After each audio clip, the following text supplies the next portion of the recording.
Yeah, and we're in Finland, so I have to obviously ask you about the Russia-Ukraine war. I think in Europe there was a feeling that India adopted what we would regard as a kind of moral equivalence between the two sides, that you were saying, well, it's a big shame, but maybe they should stop, but you were too sympathetic towards Russia, too willing to buy oil from Russia. So how would you explain that position to the people here? Well, I'd make two observations. I buy oil. I buy oil based on cost and availability. So at that point of time, much of the oil available on the market was Russian, because Europeans were essentially buying up the Middle East oil, which was our traditional supply. So circumstances pushed us in a certain direction. But since you spoke about moral ambiguity, I would say this, no European country has been attacked with Indian weapons. I wish I could say that for European weapons vis-a-vis India. So keep that in mind. Be more explicit so that people understand what you're saying. Europeans sell weapons which are used to attack India. Not now, for many, many years. We Indians have never done anything to endanger Europe. So I think that's a reasonable point. Okay. Very much indeed. Mr. Jaishankar, if I could start with you. I think India's position, everybody's obviously one of the world's big powers, so what you do matters. And in Europe, people have been a bit equivocal about India's position on the Russia-Ukraine war. Why aren't you more committed to the Ukraine fight? Now you have another big war close at hand in Iran and so on.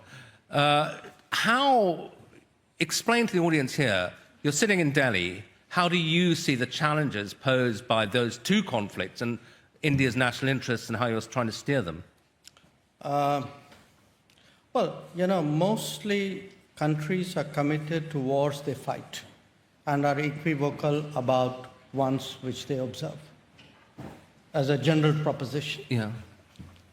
So I can think of a lot of wars close to us where the rest of the world is quite equivocal. In this particular case, here's the challenge. You have, for the sake of simplicity, four parties, which is US, Israel, Iran. I'm using the Gulf as a part, though I accept they have a very differentiated position. And we have extremely good, extremely strong relations with all of them.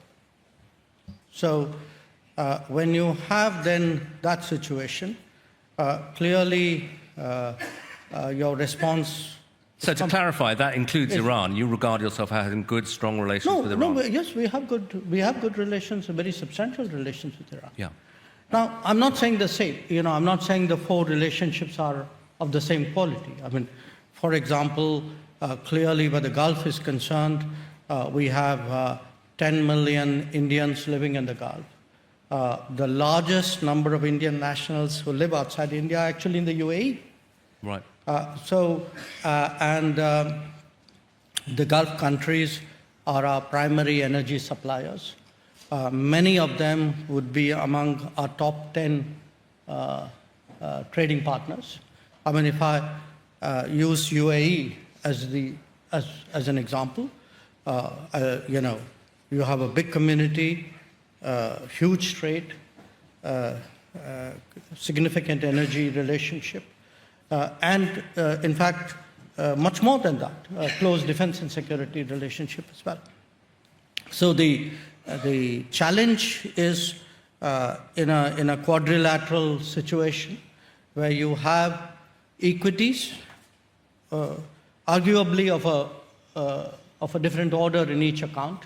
How do you manage them while addressing this conflict? Yeah. And they are, And are you feeling the domestic consequences of the war already? Because I think India's been unusually vocal in saying, look, the rising energy prices are driving people into poverty.